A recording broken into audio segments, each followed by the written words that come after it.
It was in Cleveland, Ohio, so it only made sense to be playing the music of the Awesome One. Welcome to this edition of The Game Changer, and this is the Fastlane review, ladies and gentlemen. I am indeed Nate the Effing Great, and I'm being joined here by the one and only, your reigning, defending GC, still GC champion, Mr. Chad Knight. The champ is here.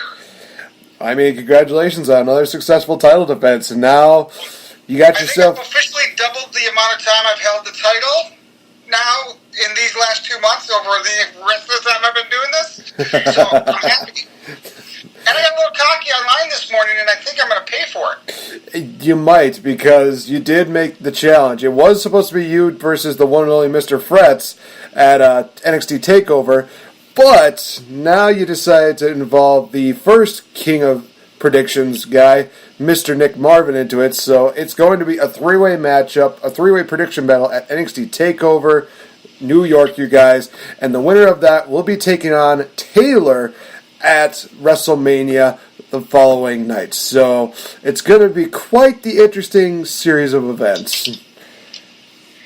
Well, once the dust settles and Mania is over, I plan to still be the champ. Well, we'll have to wait and see and find out. It's about 27 days away, you guys. We'll see what happens.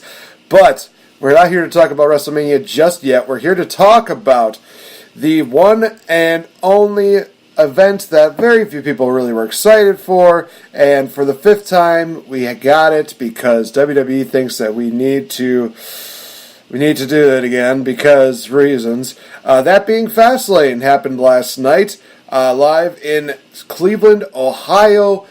Had a pretty interesting series of matches going on. Honestly, I think it's one of the first few times where we could say that the men actually outdid the women. Because for a while it was always the women outdoing the men. It's one of the first few times, 2019, men got the chance to shine, and they did pretty damn good. Yeah, the women's matches were rough last night. Yeah, but we're going to get into those guys in just a bit.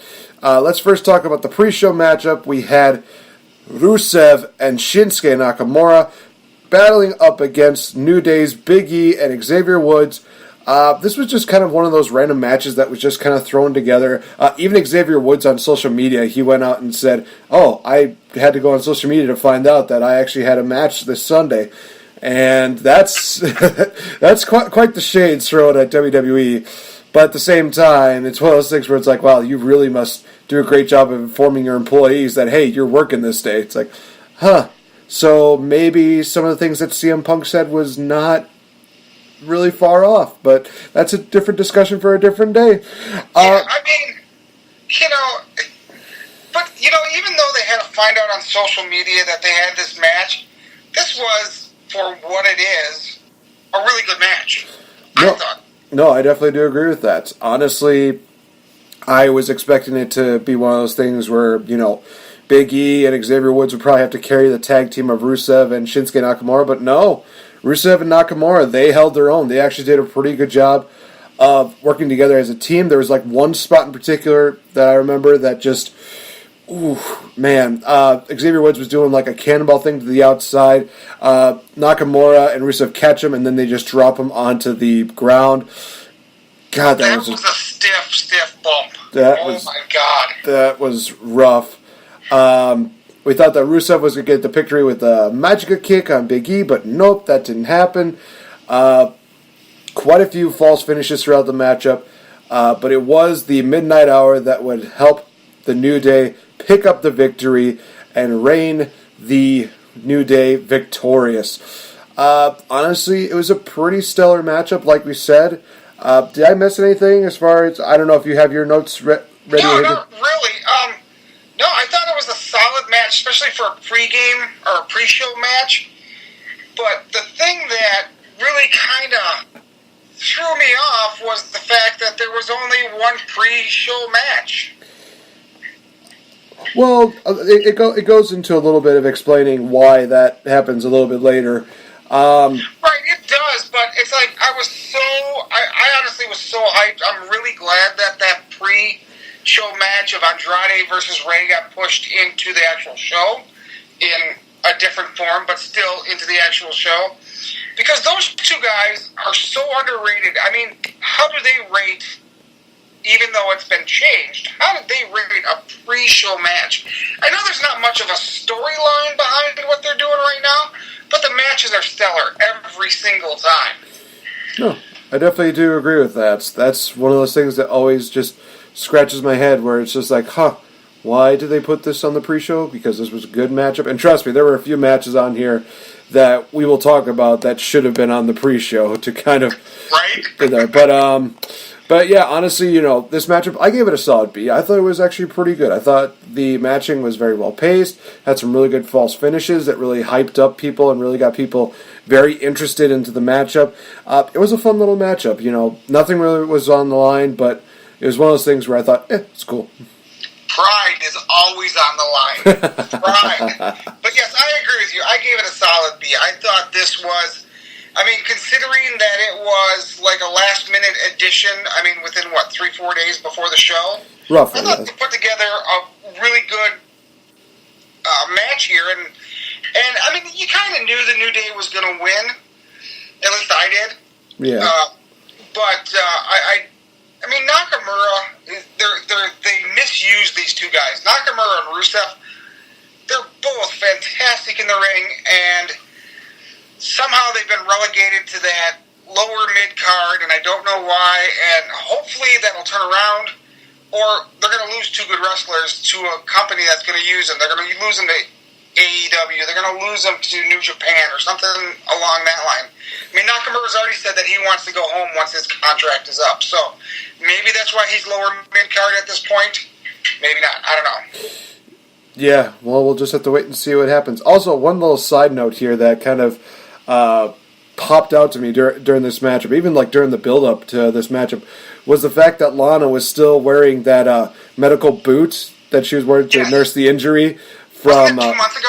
Yes, that was exactly my words exactly from last night when I was hanging out with Nick, Agent Cooper, and Spencer. I literally said that. I was like, wasn't that injury 2 months ago or something like that? That must have been a really hell of an injury. And the other thing that kind of stood out was how she kind of had her hair. It was, straightened out, but almost like a bowl kind of cut. It was just one of those things where it's like, Lana, what happened to you? Well, she's not trying that hard anymore. I don't know if you've noticed, but when she actually gets some time on camera, it's like sometimes she uses the accent, sometimes she doesn't even try, and sometimes it's just horrible. No, I see that. I see what you're saying. So, next matchup we have on here. First matchup on the official card is the SmackDown Tag Team Championships. The Usos versus The Miz and Shane McMahon. Miz getting a huge ovation, that being it's his home state, his hometown. Really cool to see that. But I'm going to kind of have you take the lead on this one, Chad. Talk about this matchup and what you thought of it. Well, it was a pretty...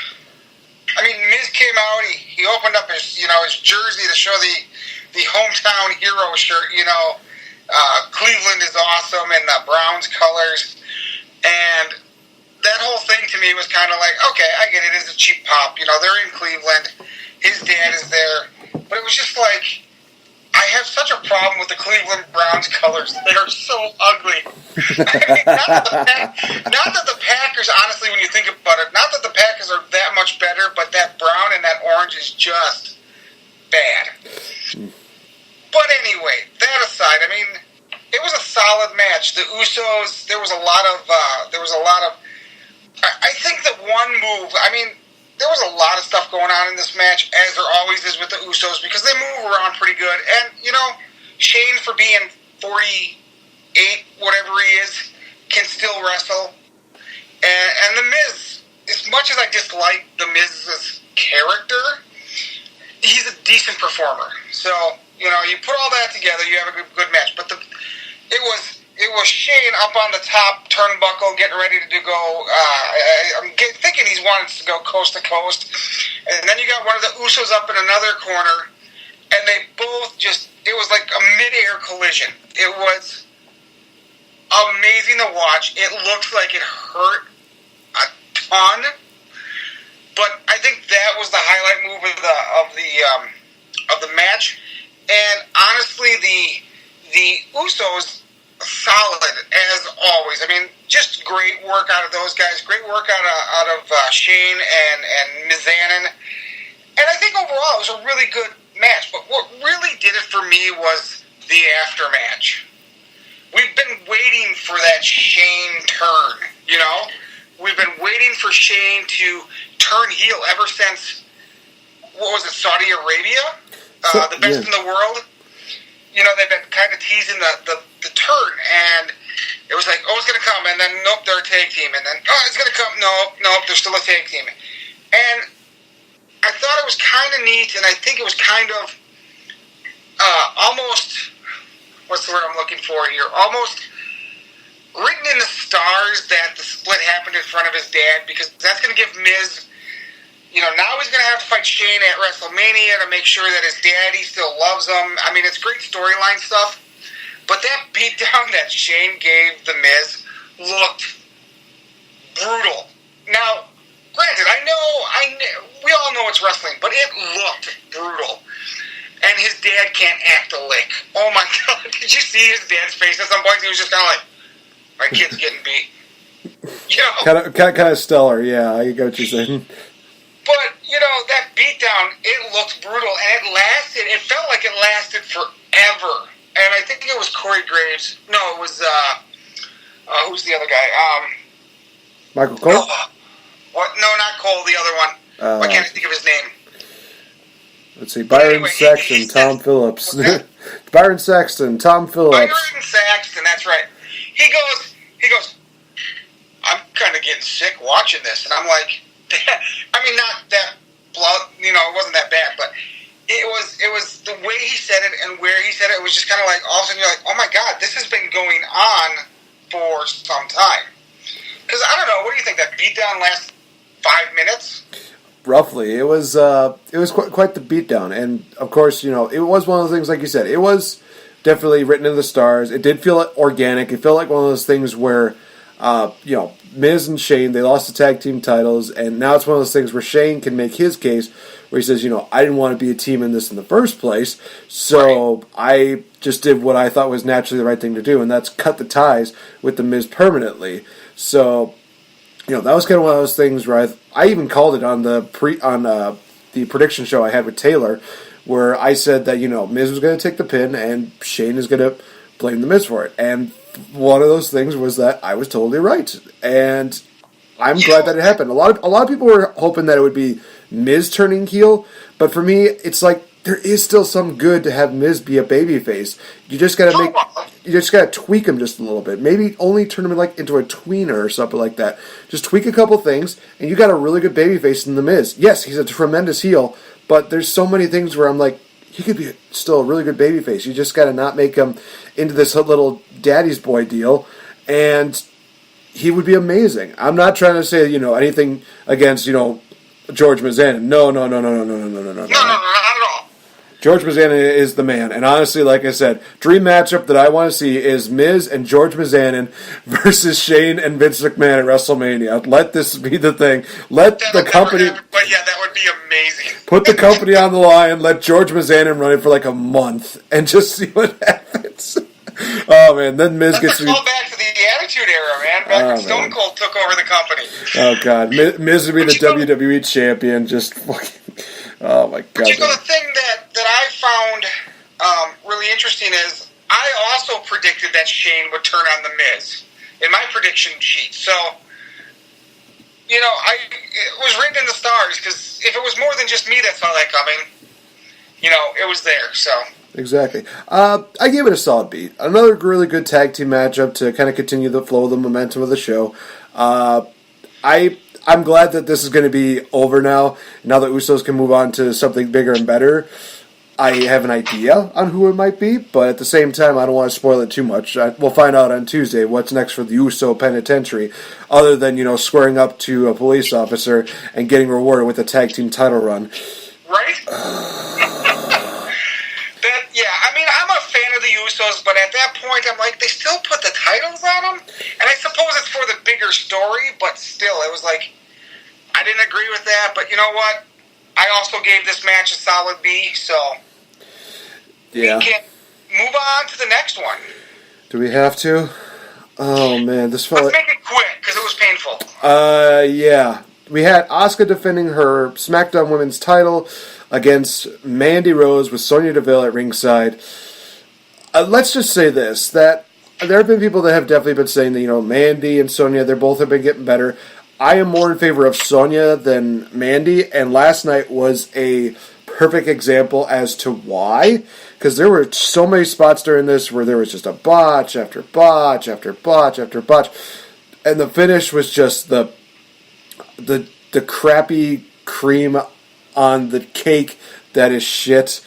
With the whole Mandy Rose just trips on a ring apron deal, and then Asuka hits I will say this, that roundhouse kick to Mandy Rose's face was brutal, because especially when they did it in slow motion. You see Mandy's face just like it's almost like the Phantom Cam where it gets so slow you actually see the face move. It was one of those things where it's like, ooh, okay. Yep, I will shitty give match. you that. I don't think it's been any secret that I'm an Asuka fan and have been since she was in NXT. She's a really good worker. Last night did not show that in just about any way.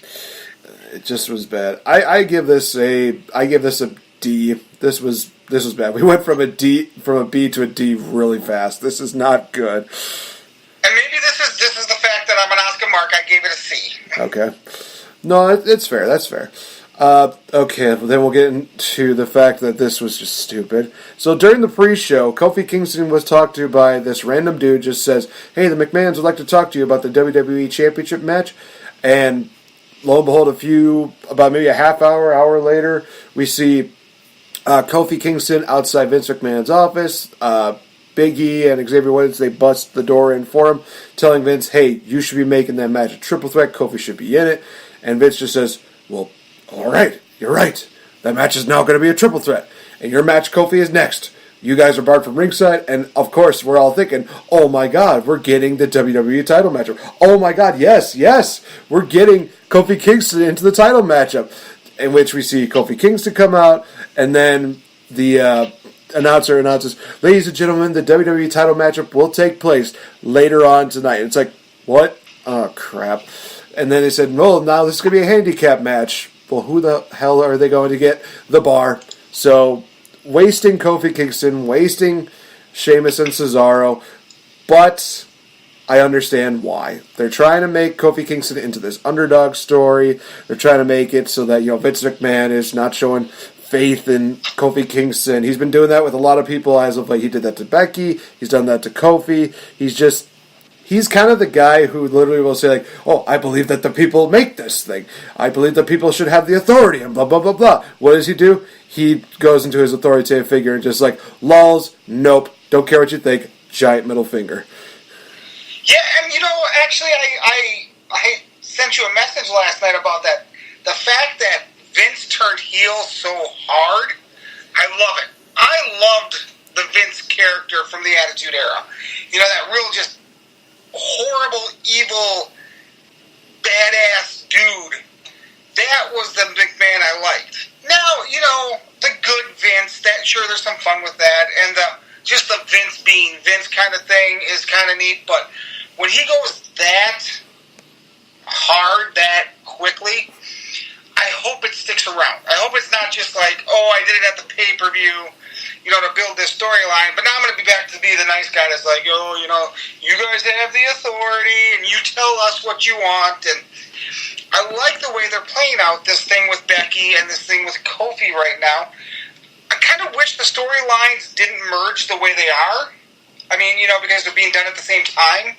Mm-hmm. But I get it. We're going into Mania, man, and it's going to be, from what the feeling I'm getting is that Mania is going to be an amazing show. We don't know a lot of the matches yet, but I just get that feeling. I just hope it's not 7 hours long this year.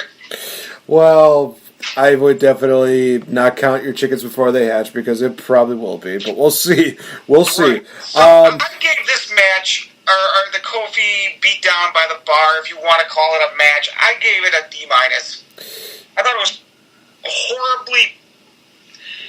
I mean, the fact that they didn't even have to tag in and out, it was just a beatdown. It's sure, they called it a match, but it was just a beatdown.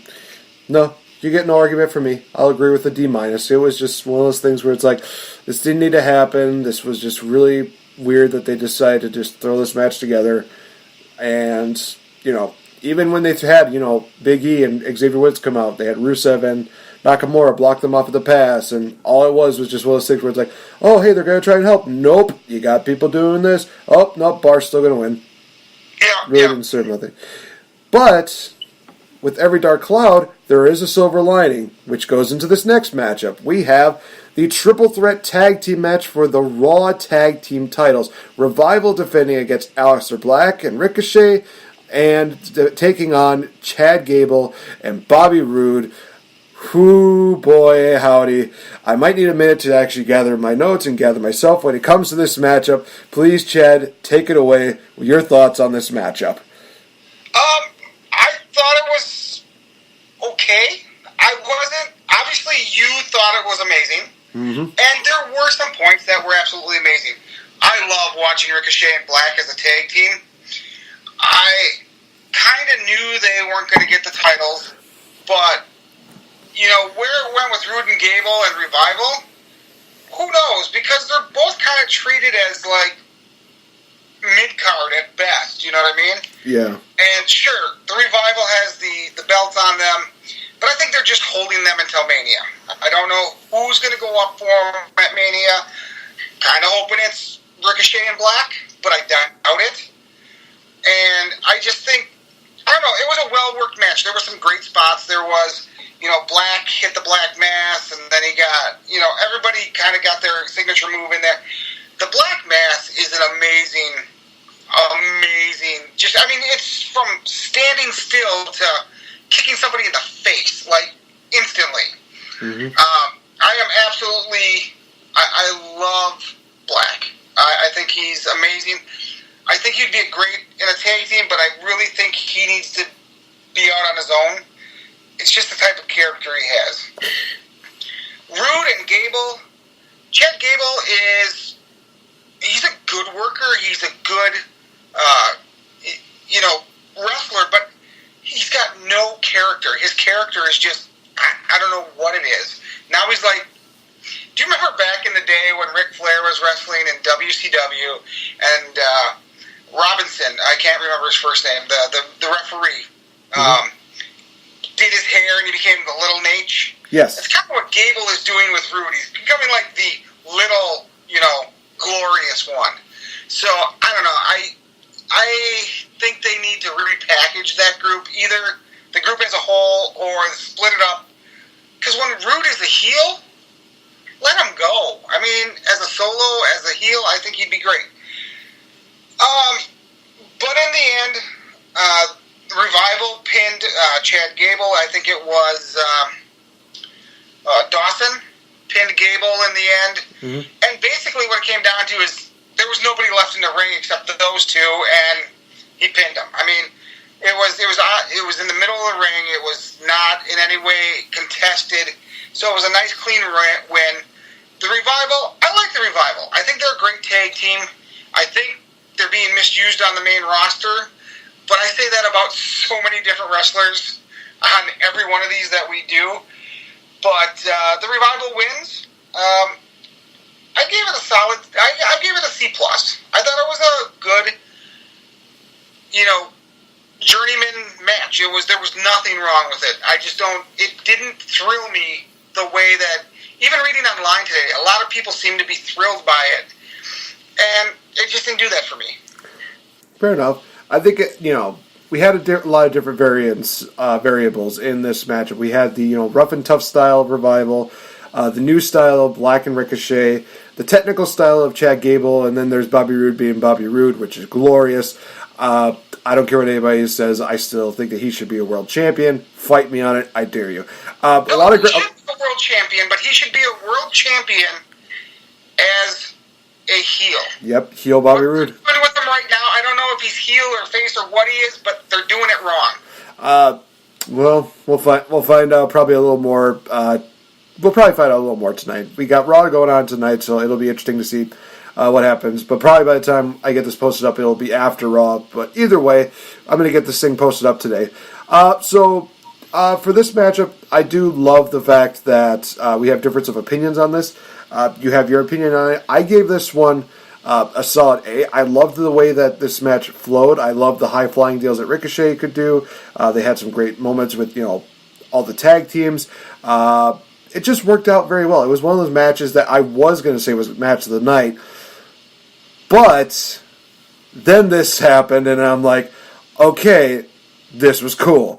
We had the four-way matchup for the WWE United States Championship. Samoa Joe defending against Andrade Cien Almas, because I refuse to call him just Andrade. Fight me on it, by all means. Zelina Vega's in his corner, a.k.a. AJ Lee 2.0. Let's face it. R-Truth with Carmella in his corner, and also Rey Mysterio.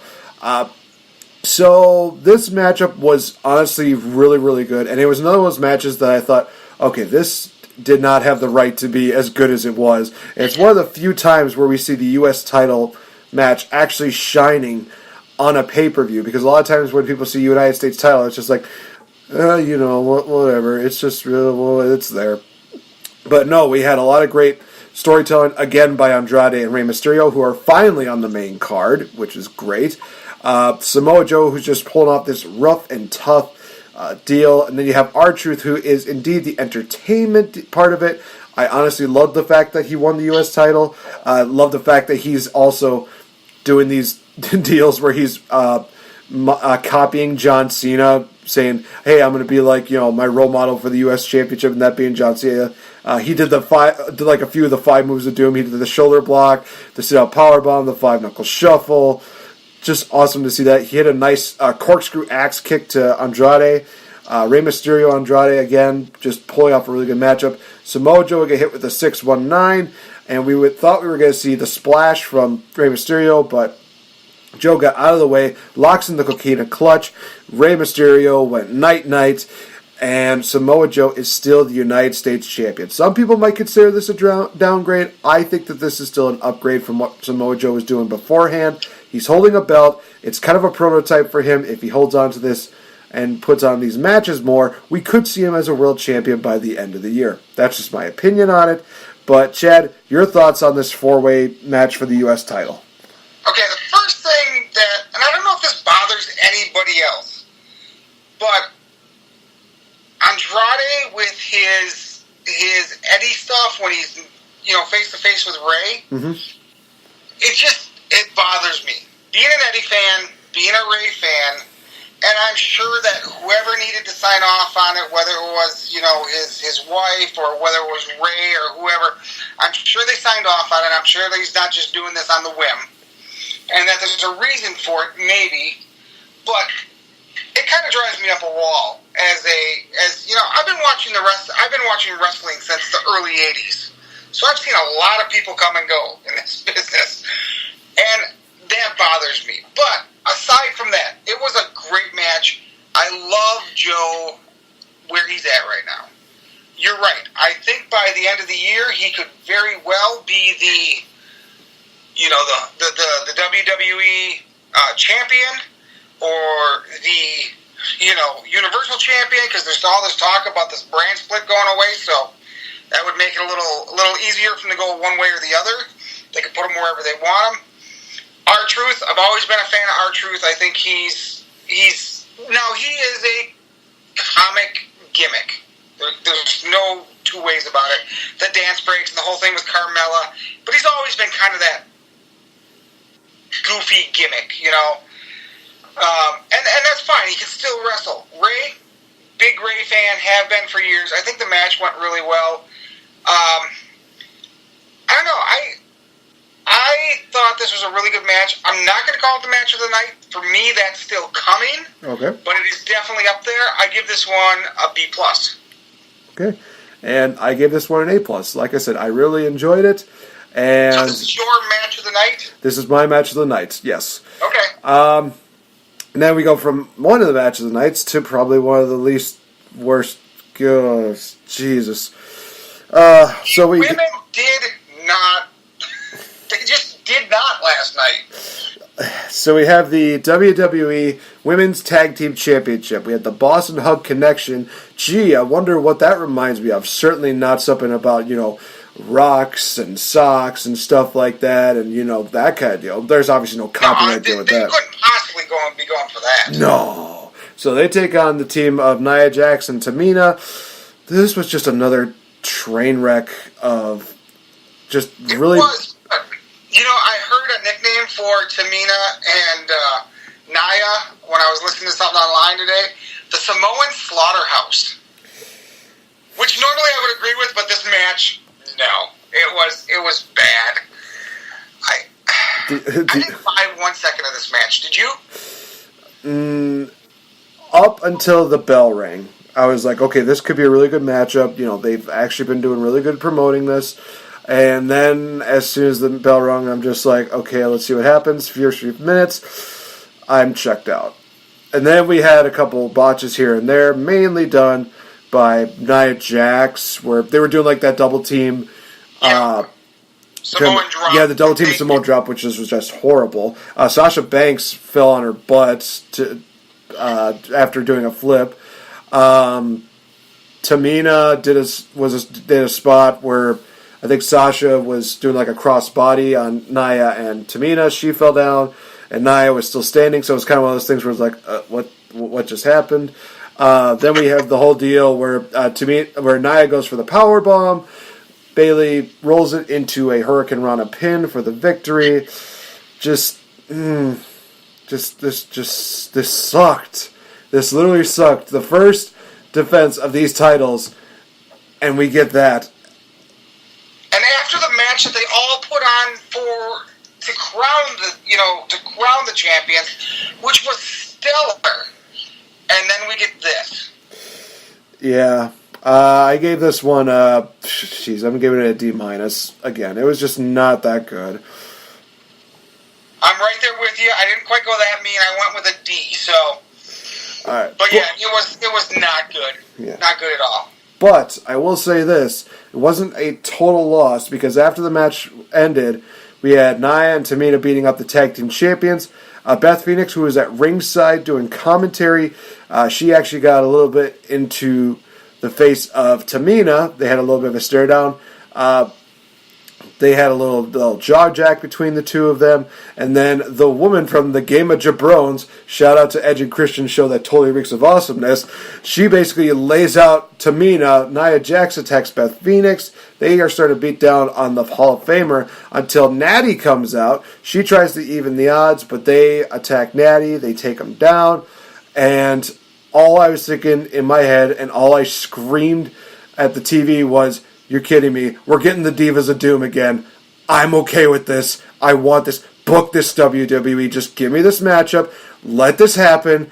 I want to see Natty and Beth Phoenix team up again. I want to see that. I want it to be one of those situations where we see, maybe Beth Phoenix or Natty, which one it is, they just get Nia Jax and Tamina broken so bad that it's almost like the whole deal with Kelly where she just cried. I know that sounds mean, but you have to realize that happened on a SmackDown. It was kind of awesome in a cruel way. Yeah, no, I would love to see that match as well. If they could do that for us at Mania, it's worth another 20 minutes. Definitely worth it. All right, so the next matchup we have on here is the triple threat match for the WWE Championship. Who would be the third man to take the spot and shine in this championship match? None other than Mustafa Ali. I honestly thought it was going to be Sami Zayn, which would have been interesting.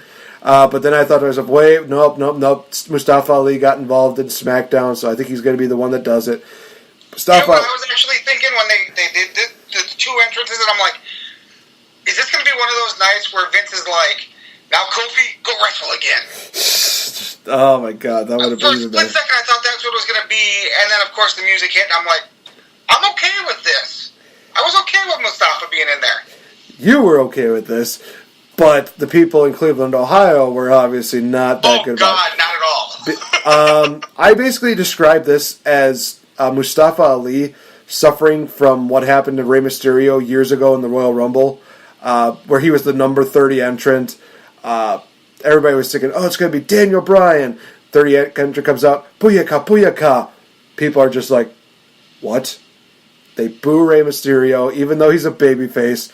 It was kind of one of those things where it's like, Mustafa Ali hit this point. But honestly, it's one of those things where it's like, I don't blame Mustafa Ali for this. He was just one of those guys who was at the wrong place at the wrong time. Honestly, I was okay with Mustafa Ali taking that spot. And not really much to my surprise, he pulled off a really good matchup with Kevin Owens and Daniel Bryan. The move, this is my match of the night, but the move that, I absolutely love this move anyway, but that he pulled off, I believe it was with Daniel Bryan, off the top turnbuckle, a standing Spanish fly. Ooh, yes. That move, I was just like, I'm happy now. I don't care. I didn't care really who won. I mean, I kind of figured Daniel was going to hold on to the title. It's going to be Daniel and Kofi at Wrestlemania, in my head anyway. Whether or not Vince agrees with us or agrees with me, that's up to him. I mean, he runs the company. I'm really happy with WWE right now with the way they're booking things, for the most part. Yes. I mean, I could nitpick here and there, but I'm not gonna. This match, I mean, Daniel Bryan with his stiff kicks. Did you see Daniel's chest by the end of the night for the chops he was taking? It was ground hamburger. I mean, it was just, I thought it was an amazing match all the way around. All three guys. Kevin Owens, considering he just came back, not a whole lot of ring rust, if any. I just thought it looked amazing, the entire thing. And, I think Kevin will get back in that title hunt at some point, but I think this was a great way to bring him back into the fold. Bring Dan, and place him as a upper card talent. That's what that did last night. Mm-hmm. More than anything else, he could have wrestled a mid card guy, and he would have got the win. But then this places him as an upper card guy. And I'm a big fan of Kevin Owens. He's a little chunky guy like me. I think it's going to be an amazing to see what they do with Kevin. Daniel won. I mean, again, there was no funny business with it. It was a clean win, and I think it was a great match. I gave this one an A. Yeah, I honestly do agree with the fact that it was a really good matchup between these three competitors. Like you said, Kevin Owens not showing that much in the way of ring rust. Honestly, I think a lot of people think that he did better in this match, and he looked better than he's had in previous years of his career. Definitely the slimming down has made him definitely more agile, more fast-paced. I love the fact that he's using the stunner more as a finisher. He did do the pump-up powerbomb, so for those of you that are thinking, oh man, we missed that move, it's like, no, he used it last night, but the problem was, as soon as he hit it, everybody was just like, everybody saw the 1, 2, Daniel Bryan kicked out. It's like, oh, that's why he changed the finisher. It's like, yeah, because people were kicking out of it, like Daniel Bryan. God dang it. Yep. And then we saw that beautiful moment with the end where Mustafa Ali does like a springboard deal from a corner. Daniel Bryan does the running knee to him mid-air collision. That was just a wicked spot. The one spot that definitely would overtake the Shane McMahon Uso deal. It was just really good. Daniel Bryan picks up the victory there. I give this a B+. I thought it was a very well done matchup. Loved the fact that they did incorporate Mustafa Ali into this, and I do love the fact that it's one of those things where we are seeing different faces challenge for the WWE title. It's not just the same ordinary people that blah blah blah blah that whole deal. Right. And Daniel Bryan is such a good technical wrestler that, like, when that knee to the face in the middle of the air, it hit right where it was supposed to.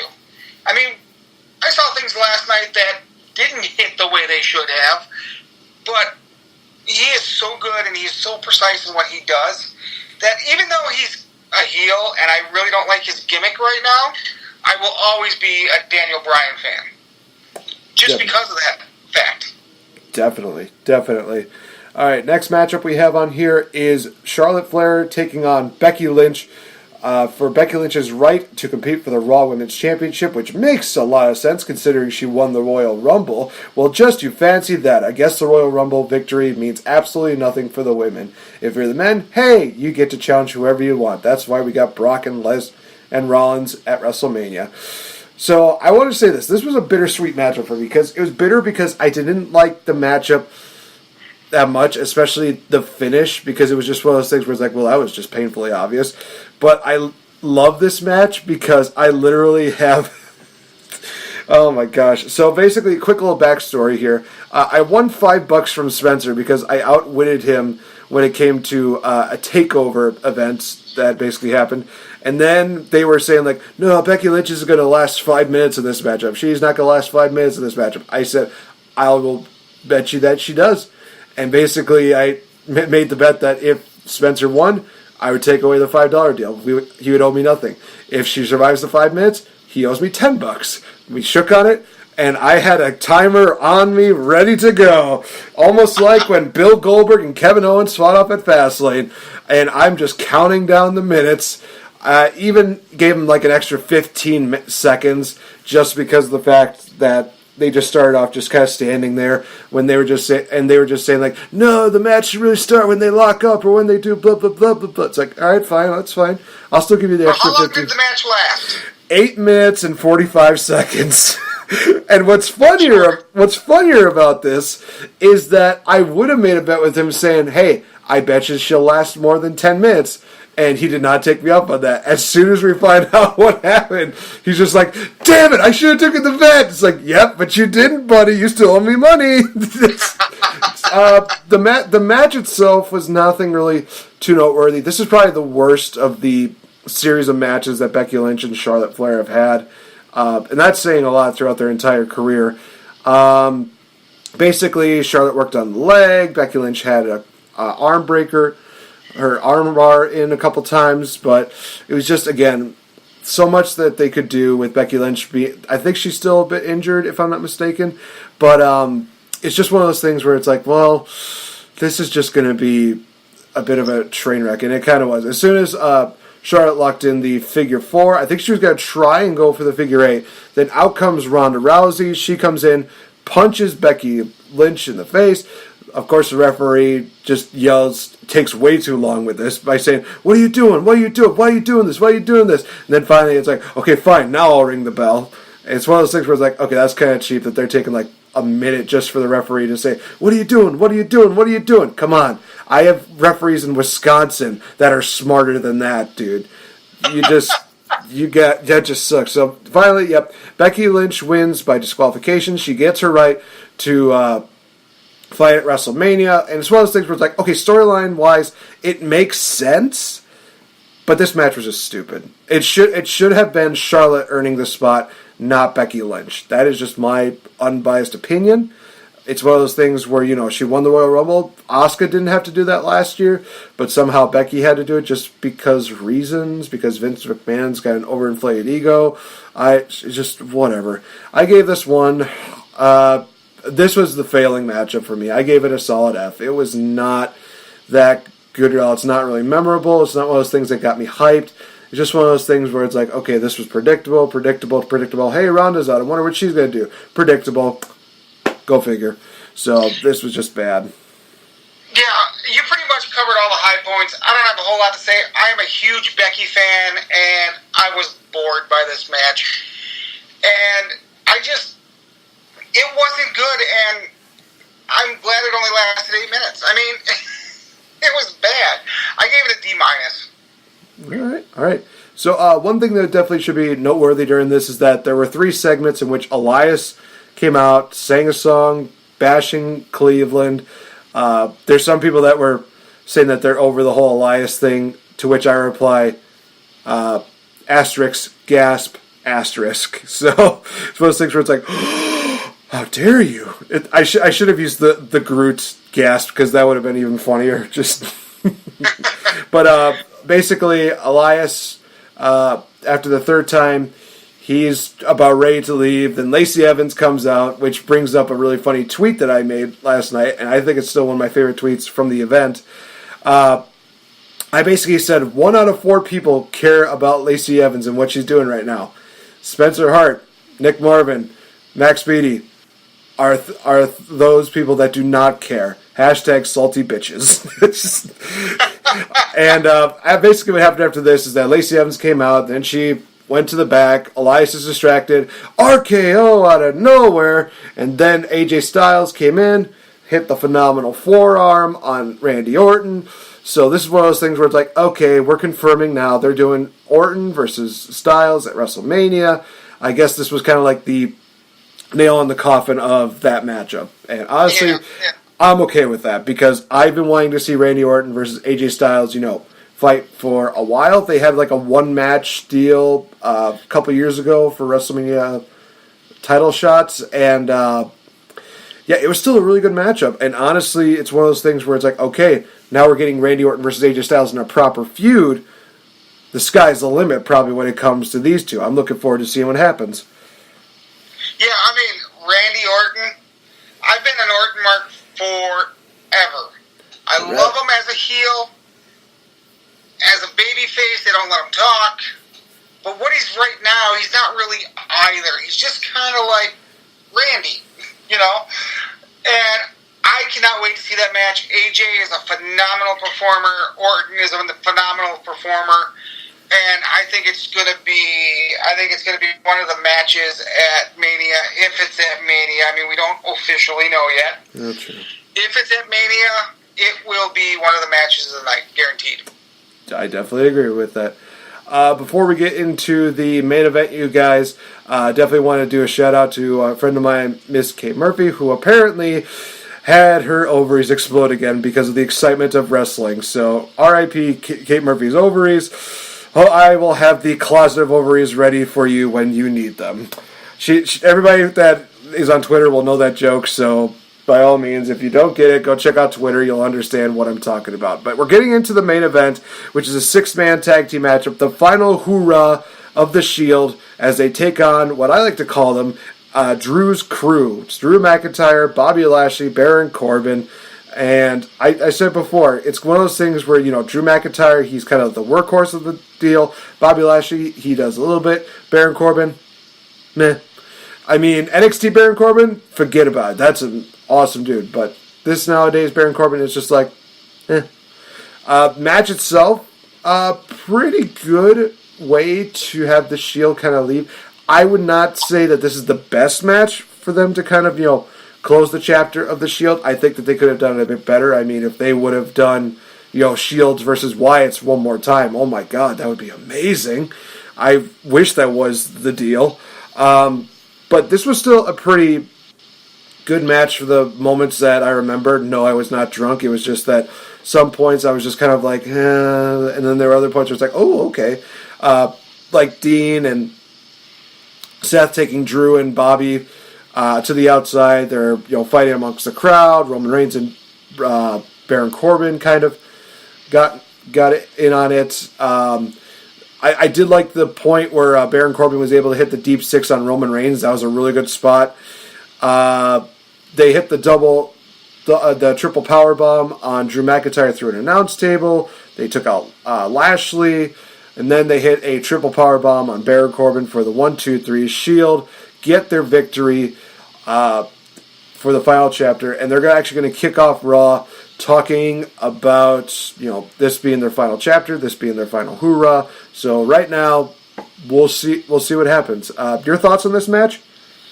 It was an okay match. Overall, the one thing that sticks out in my mind though is that right before that final triple power bomb, Seth Rollins getting in the ring and being like, "One more motherfucking time!" And it was just so organic. I'm sure that wasn't part of the plan or anything like that. It was just so organic. And unfortunately, they had to bleep it because kids watch this too. But I thought it was a good, solid match between the Shield and you call him Drew's crew, I call him Baron Corbin and his mid-card of evil. Actually, I stole that from, I don't know if are you familiar with Wrestling with Regret? Oh, yes. Brian Zane, he called him that, and I thought it was really neat. So I'll give credit where credit's due. But I do like that name for them. But before you go deep in, shout out to Brian Zane. Hey, dude, when you come back on the show, you definitely gonna want to meet one of your fans. You have fans here in Wisconsin, man. Yeah, I want in on that episode. I really do. If it's at all possible, I want in. All right, I will see to it that we have Brian Zane on the show, and we'll definitely see if we can get you guys acquainted. So, all right. That would be awesome. You were saying before I interrupted you. But it was where was I going? McIntyre. I really like McIntyre. I didn't like him so much when he was here the first time, but this new improved McIntyre, I really like his work ethic. I like the look. I like the attitude. I like it all. Baron Corbin, it depends on the week. Some weeks I'm like, I really like what he's doing, and then other times I'm like, what the hell are you doing? Right. It's just the way it is with him. He seems to go hot and cold, for me anyway, And then we've got Bobby Lashley, who I don't like Lashley as a heel. I think he's a muscle-bound wrestler. I don't think he's the greatest wrestler out there. But, he's definitely passable as a wrestler. And of course, the Shield. You got Rollins. You've got the big dog. And, of course, you've got the Lunatic Fringe. And I'm a big Dean Ambrose fan. But I thought they worked together really well last night. I thought it was a passable match. Nothing super special in this one, though, I didn't think. And with that, I gave it a C. Okay. I gave it a B minus. I thought it was still a pretty decent matchup. Like we said, you definitely hit some of the stuff on the head about it being really good chemistry between the guys. It's just that we wish that we could have had a better way to send the Shield off if this was their last hoorah. But yeah, the B minus deal, that's also going to be my final grading for the entire event. I know that earlier I actually did the WrestleMania 17 card and I gave it a B plus. So for me to basically say that, I think I might give it a C plus. I'm going to give it a C plus as a final grading, mainly because, like I said, the women's matches are the one things that just really killed this show. Other than that, the men's matches were really good. They definitely stepped up their game. Let's just hope that the women can kind of clean their act together and really put on some really good matches going into the biggest show in 27 days, WrestleMania. Yeah, I'm pretty much in the same place you are. I gave it a B minus. It was a much better pay-per-view than I thought it was going to be. Because a lot of times, Fastlane or whatever used to be in Fastlane spot is kind of a throwaway before Mania. I mean, it'll set up a couple storylines for Mania, but it's kind of a throwaway. And I thought, especially the guys brought it last night. Daniel Bryan, Kevin Owens, Mustafa Ali, that was my match of the night. And, I mean, the Fatal 4-Way was amazing. The tag team champs, the Usos. The Usos? That's a different kind of drink. The Usos, I thought they did a great job as well. Overall, I thought it was, worthy of a B minus. Yeah. No, I definitely see where you're coming from. So, all right, guys, that has been our Fastlane review. Hopefully you guys enjoyed it as much as we did, at least the parts that we probably remember, because I'm sure that there were some parts that were just kind of blaked away, just like the by the Men in Black, deal.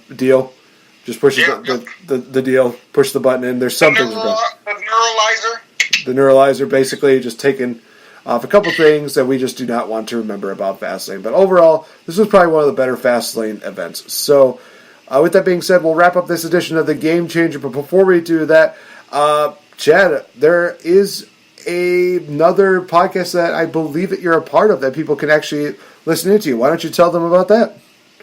All right, yeah, you can find me and a bunch of us. We got 3 podcasts going right now, but just go to eclecticmediaproject.com. You'll find our website. From there, you can click on Podbean or Podcasts.